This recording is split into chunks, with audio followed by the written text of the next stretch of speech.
June 2024, the astrology of June 2024, major month of astrology, kind of a sneaky month in terms of its importance, given what we've gone through in March, April, and into May, some real big astrology in those months. And now comes June, which is a whole new world. The new world that we're in is the world of Jupiter and Gemini, and the major Gemini accentuation that this month offers. I think for all of us, this month is a month where we're feeling into this new reality, this reality that'll be here for a year. Will be here until 2025 and summer 2025. And so there's really a kickoff and a pivot and a settling in that June 2024 is about. We get the station of Saturn that comes this month, which is always a pivot, a major pivot. Well, we get the superior conjunction of Venus, so that Venus cycle is peaking in its full moon moment. There's a lot of cool astrology happening this month. June 2024, stay tuned, settle in. So the first theme this month is Pluto in Aquarius, the reignition of the Pluto in Aquarius story because of trines from Gemini. And so we're back to the story of what Pluto Aquarius is implementing in our world, what it's bringing to us. These are things like resistance movements of all kinds, the noting power and telling power that there's a new order in town, and then collective responses to those structures of power. We see this with protest movements all over the world about any host of issues. That, I think, will get accelerated and more profoundly activated here in June. We have the technological side of Pluto in Aquarius, where we're using the new tech to invent new ways of communication and new styles of being and new understandings of humanity itself. This is the side of Pluto in Aquarius that also gets triggered. Of course, it's more layered than that, and there's more layers to Pluto in Aquarius. So look for new ideas this month that align with these larger societal shifts, these larger technological upgrades slash new realities that are emerging with things like AI. Jupiter from Gemini will trine Pluto in Aquarius on the 3rd of June, right out of the gate here in June. That's going to be in 1 degrees of their respective signs. You'll have Mercury trining Pluto the next day on the 4th of June, the ruler of Gemini, trining from Gemini, Pluto back in Aquarius. Later in the month, Mars will square Pluto, and this is about a week later on the 11th of June, still in that 1 degree range. And I think with the Mars squaring of Pluto, Mars from Taurus, this might be getting into more of the blocked action, the ways that there's disruptions in terms of both protest movements, the responses from the power structure, right? That can disrupt action. The ways that technology is destabilizing or changing our world such that we might not be as smoothly integrating into it because of the clunky transition period that often new technologies coming online can trigger or induce. It's a fast changing landscape with a lot of this technology, particularly LLMs and AI. I focus on that a lot when I talk about Aquarian and the new air age and the new technological age we're in, because that's the major technology. I code with it. A lot of people are using it. You can do things very fast now. And it's not that it's perfect, you have to bring your human ingenuity into it, but this is the dance that we're in the beginning phases of this Aquarian moment with Pluto, that we have stops and starts, right? Figuring out where the action that the human project will bring into this domain, that would be the Taurian, right? The body, which is very human, the earth, which is very human, whereas the air element is more of the abstracted technological electricity computerized version. So that square could trigger up some of that challenge and difficulty. And again, these protest movements, sometimes you protest, you fight, and then the world doesn't respond, or the power structure can be dismissive of that. I think Mars in Taurus is some of that energy as it squares Pluto, where the resistance movements are actually going to be more familiar with just how strong the old guard is in terms of trying to slough it off or resist against it. These things take time. Pluto will be in Aquarius for over 20 years. And so we're just settling into the beginning of this resistance of the structures of power that have been extant up until this time. This might be a little bit period of acknowledging how tough that might be to complete the process. Someone pointed this out into a comment of my Jupiter and Gemini video, but the film Star Wars was released with Jupiter and Gemini in 1977. It missed me.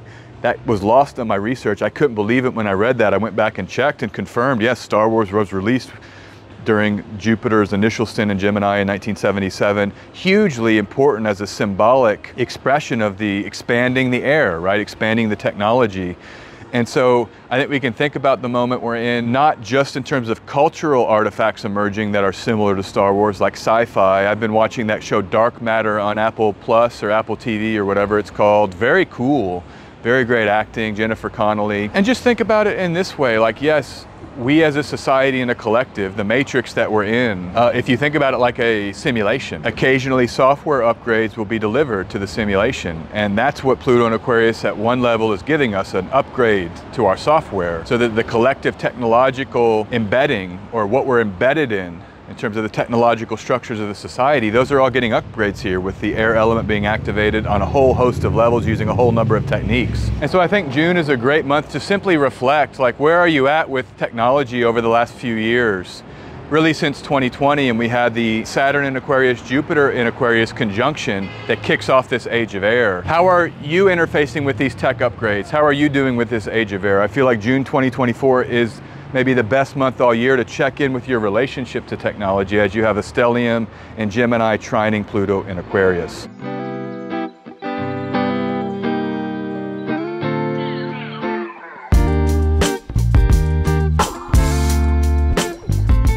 And so that's the next theme of this month, is that the Gemini, the symbolism of Gemini peaks here. Really since about 2021, or maybe even 2022, late into 2023. 2021, we had a solar eclipse in Gemini in June that included Mercury in Gemini. In 2022, late and into the beginning of 2023, we had a full Mars retrograde in Gemini. So you may want to look back to those periods to touch base with what happened on those dates.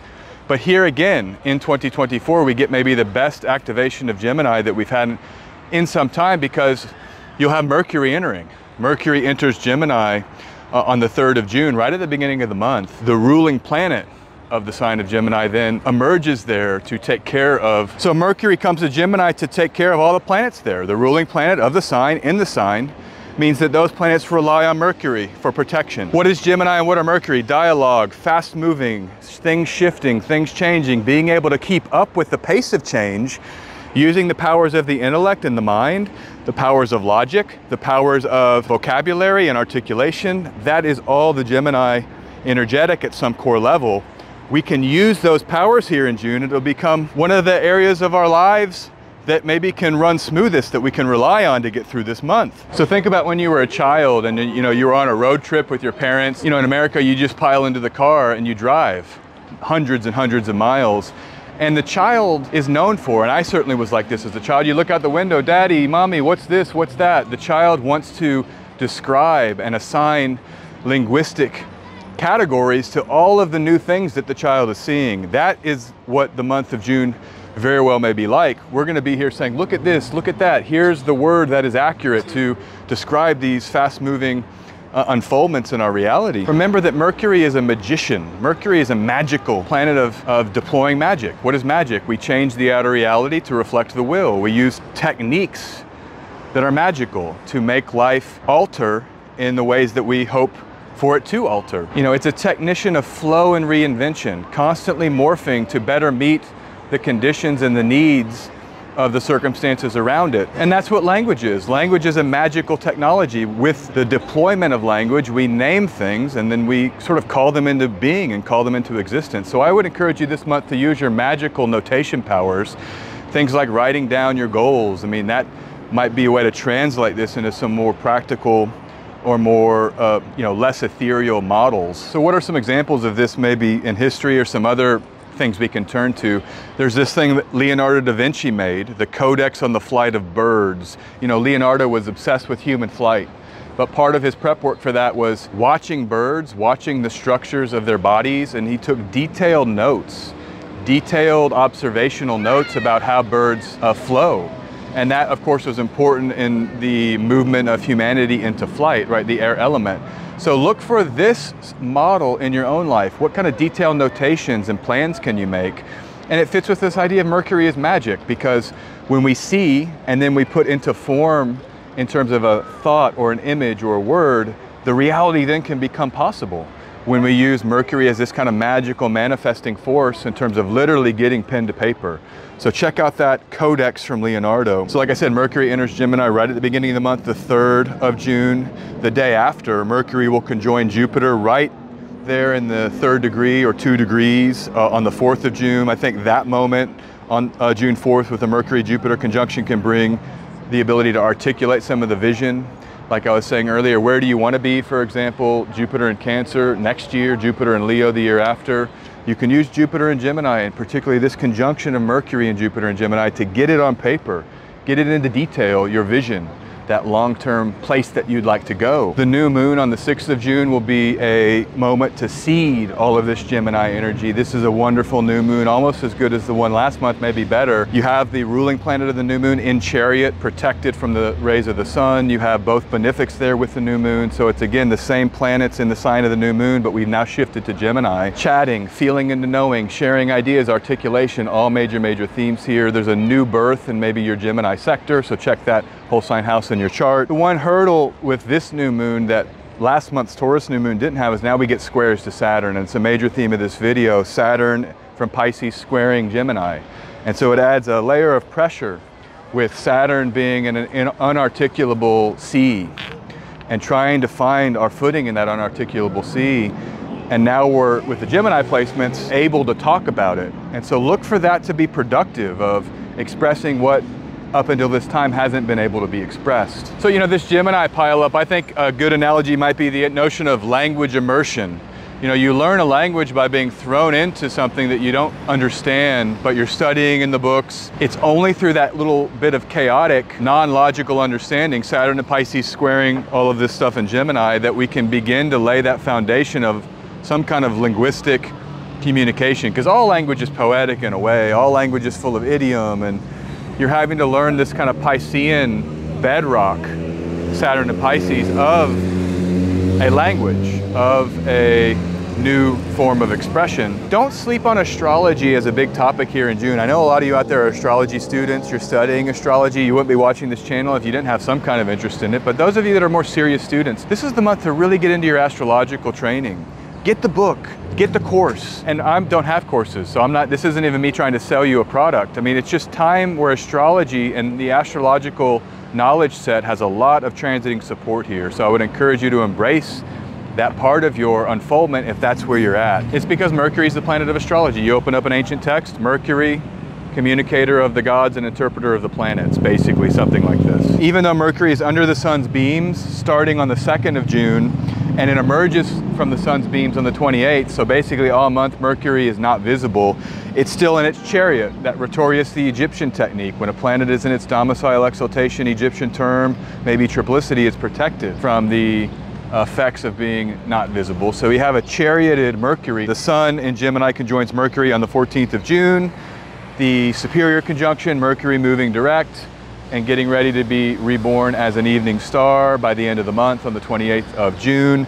This superior conjunction, I think, gives us, it's a big green light for all of the articulations and the new languages and the language learning and the powers of thought and writing and verbosity. That Gemini so evokes. Mercury will be in its chariot until the 17th of June when it enters Cancer. So it's really that 3 to 17 period this month where you get this really powerful Gemini green light.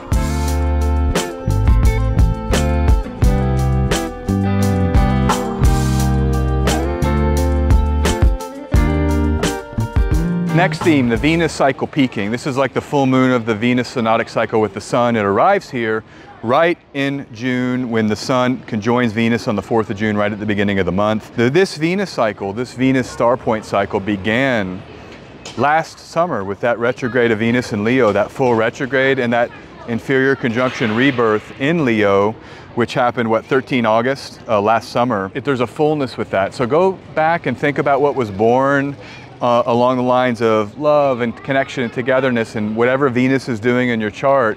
We're now coming to one phase of a peak here with that cycle. Remember, this is an 8-year cycle, so it puts us in 2016. If we're just mapping the Venus cycle to time resonance, we're in 2016, which was an election year, right? Who won the presidential election in America in 2016? Donald J. Trump. I've predicted Biden is going to win. That prediction's looking shaky now, and this Venus star point cycle pointing us back to 2016 is maybe evidence that maybe things could swing Trump. I don't know. I'll probably make some more videos on the presidential election as we get closer to it, talking about relationships, bringing things into written form, bringing things into verbal and written form, technical notions of pleasure and connection. Check out a work of art like The Love Letter by Johannes Vermeer.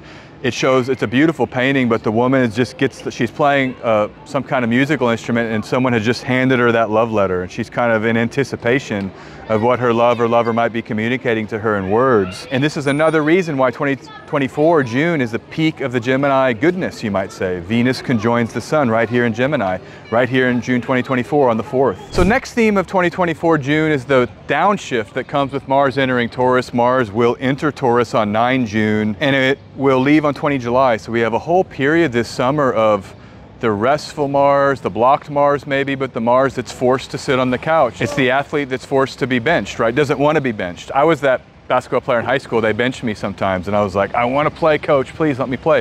But it's that frustration that can come with being forced to rest. Knowing that Mars will enter Gemini in the end of July means that this powerful Gemini moment with the benefics there together is even more important, because Mars is going to come and shake up Gemini big time this summer later. I think this is another really important way to think about Mars and Taurus. It's action for the Taurian. What's the Taurian? Our body and the comfort of the body. You think about these stories with athletes like LeBron James and others, it's come out that they have to sleep more than us. They sleep like 10, sometimes 12 hours a day when they're really pounding the body with their athletic endeavor. The body needs more rest. And so this is the time after Mars and Aries to come and give your body more rest, and maybe not act as much with the physical body, act with the mind, with the Gemini pile up, and let Mars rest here while it's in Taurus. By the end of the month, Mars in Taurus sweetens up and gets a little bit easier. Mercury will sextile Mars, Mercury from Cancer. This will be in the 9-degree range. That Mercury-Mars sextile is on the 21st of June.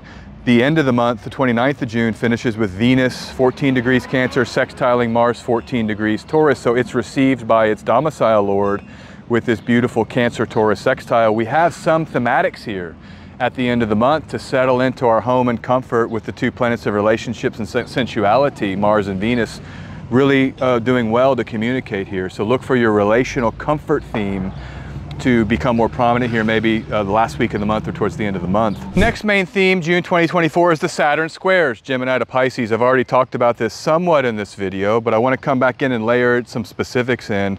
The end of the month sees Saturn stationing retrograde, and it'll be in the degree of its retrograde station from 7 June onward. Saturn will station retrograde in the 19 degrees or 20th degree range here of Pisces.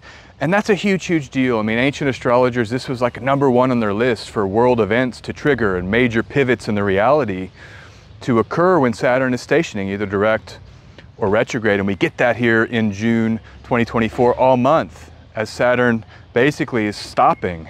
And to me, because of the mundane events, the escalations that I referred to earlier, with the Jupiter and Gemini sense of escalation that I talked about on my Jupiter and Gemini video, I'm quite concerned, yeah, that June could trigger up some major mundane unfoldment. Things like Operation Barbarossa I talked about, those were examples that seem to be resonating now as NATO may give permission for Ukraine to strike right there inside of Russia. Very, very concerning if something like that were to happen, but would be resonant with the astrology, and so we have to be prepared for that. Pisces is the search for truth, circuitous, often you don't even know where the search has taken you. You look around, how did I end up here? What even is this place?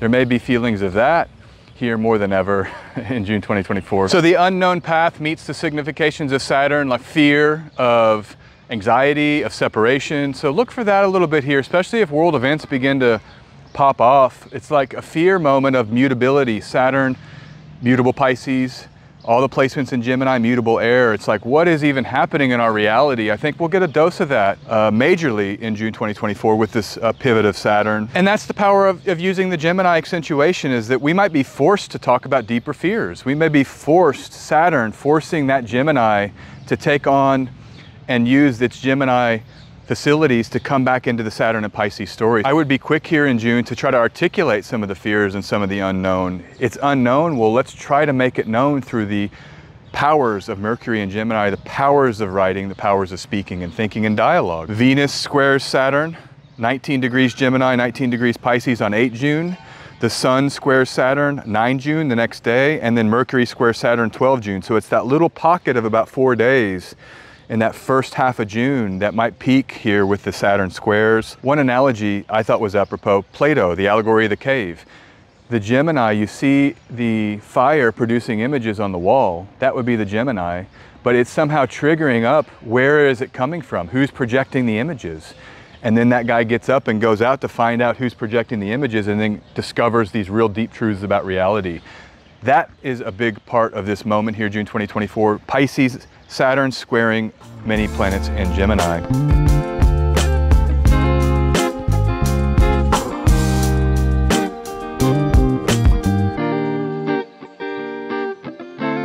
And then the other thing is that it's the peak of the Saturn-Neptune conjunction that's building, right? They're co-present in Pisces. They get as close as they'll get here in 2024 in June, right when Saturn stations. It's just over 10 degrees, and then they begin separating as Saturn moves faster as it goes backward. Keep in mind what Saturn and Neptune are. They're the new foundations of the frontier. New languages, AGI, I'm seeing stories where people are saying that the artificial general intelligence, artificial superintelligence may be coming online. A lot of those timetables are getting moved up. A lot of those timetables are getting moved up by commentators. They're talking about summer 2025 when Saturn and Neptune are co-present in Aries, even though they don't conjoin until February 2026. So the Saturn-Neptune conjunction is coming online major, and June 2024 is the month of this year where we're maybe talking about or feeling into it more than any other month in 2024. Venus squares Neptune on the 17th. Mercury squares Neptune on the 17th as well. Both Venus and Mercury squaring Neptune the same day. And then the Sun will square Neptune on the 20th. So that mid-month Neptune story gets accentuated. So the final theme of the month is the reactivation of the lunar nodal axis. That comes with planets entering Cancer, and now we get squares back to the cardinal axis. I know it feels like eclipse season is just completed, though the last month or so really has been a settlement around those eclipse stories and able to look back and get some distance from them, I think. But those get reactivated here. Remember, Cancer is the most complex sign of the zodiac. It has 4 whole sign rulers. It's the rising sign of the Thema Mundi. It's both the truth of Jupiter, the body, the encasement of the moon, and then it's the relational planets, Mars and Venus, all mixing. I think it invites us here at the end of the month, especially as it's squaring the lunar nodes, these planets, to consider what is true reality. And we're gonna need to do this as the world goes mad over the next couple of years. We are gonna be brought into a deeper sense of what is our true nature, whether that's a spiritual nature, which I believe it is, whether that is simply the powers of the human expression, which humans are genius, right? We have language, we have creativity, there's deep and profound, powerful human qualities that we're going to get very intimate with here over the next few years. Jupiter comes into Cancer next summer and into the beginning of 2026. But this month is a front running all of that. It's our final Cancer front run before Jupiter enters. And it's not just Jupiter, it's that Mars has a whole retrograde, including the sign of Cancer at the end of this year. Mars will be in Cancer in September, October, November. Then it re-enters and stations direct in Cancer on the 25th of February 2025 or 24th of February 2025. So Cancer becomes a major sector of our charts and lives over the next period. This month in June, when we have Mercury entering Cancer on the 17th of June, when we have Venus entering Cancer also on the 17th of June, they enter within hours of each other, 3 hours roughly, and then they conjoin later that day on the 17th of June, right in the first degree of Cancer. It's some kind of signal to us, I think, that we're kicking off this Cancer story that becomes so prominent and important over the next 18 months, you might say. Jupiter leaves Cancer in summer 2026. So from this point on until summer 2026, we're basically like in the world of Cancer as a primary theme of our astrological symbol set. Right out of the gate, right on the 17th of June here, feel into the Cancerian activations in your chart. What's happening, what's arising with those house topics, because you're going to be grappling with that in a very necessary way to access wisdom, truth, and revelation over the next little bit of time. The Sun will then enter Cancer on the 20th of June, just 3 days later, and then there's a full moon in Capricorn on the 22nd of June, again in the cardinal axis. This full moon I kind of like. Mars and Saturn aren't squaring the luminaries, and so there's a little bit of a free flow here with Mercury and Venus joining the Sun in Cancer, where we can settle into this kind of deep nature of our encasement and the true nature of being and of humanity and of self and all of that. We get some nice access to that here, finding our creative home, right, with the ruling planet of Capricorn, Venus, by day-triplicity, in the sign of its day-triplicity. That full moon I'm going to break down much deeper in its own video, but just know I think the co-presence or the stellium, Sun, Mercury, Venus in Cancer does quite well, that we can feel into some our creative home, you might say, coming home to our creativity here. Anything that goes through cardinal signs right now will square those lunar nodes.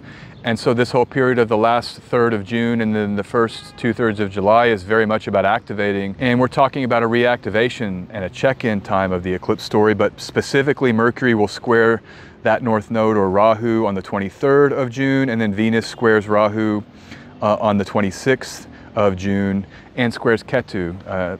The nodes, of course, opposite each other always.